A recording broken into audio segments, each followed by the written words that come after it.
Hi friends, இன்றைக்கி நம்ம எங்கே வந்திருக்கோம்னு பார்த்தீங்கன்னா நம்ம ராகசிங் கோயிலுக்கு தான் வந்திருக்கோம். பார்த்துக்கோங்க, நம்ம பூஜை கூட வந்திருக்கோம். இப்போ நம்ம ஒரே ஆட்டம் மட்டும்தான். அடுத்து இங்கே பால்ஸுக்கே வந்தாச்சு பாருங்கள். ஓகே, இதுமாதிரி நான் வாய்ஸ் கொடுக்க ரொம்ப எல்லாமே இங்கே நல்லா தண்ணி விழுந்தது. பார்த்து என்ஜாய் பண்ணுங்கள். தேங்க்யூ.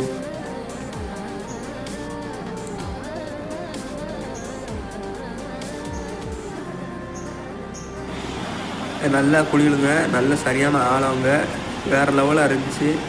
எல்லோரும் வாங்க, மதுரை கிட்டக்க தான் இருக்குது. எல்லோரும் இங்கே வந்து என்ஜாய் பண்ணுங்கள். கொஞ்சம் நீச்சல் தெரிஞ்சவங்க மட்டும் குளிங்க, ஏன்னா அதிகபட்சமாக 2 ஆள் உயரம் இருக்குங்க.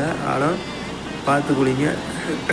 நானே நீச்சல் தெரியாமல் உள்ளே வரைக்கும் போயிட்டேன். ஆனால் நீச்சல் எனக்கு நல்லா தெரியும், பார்த்தே குளிங்க. ஆனால் தண்ணி ரொம்ப தெளிவாக இருக்கும். எல்லோரும் வாங்க. Thank you. see you next video.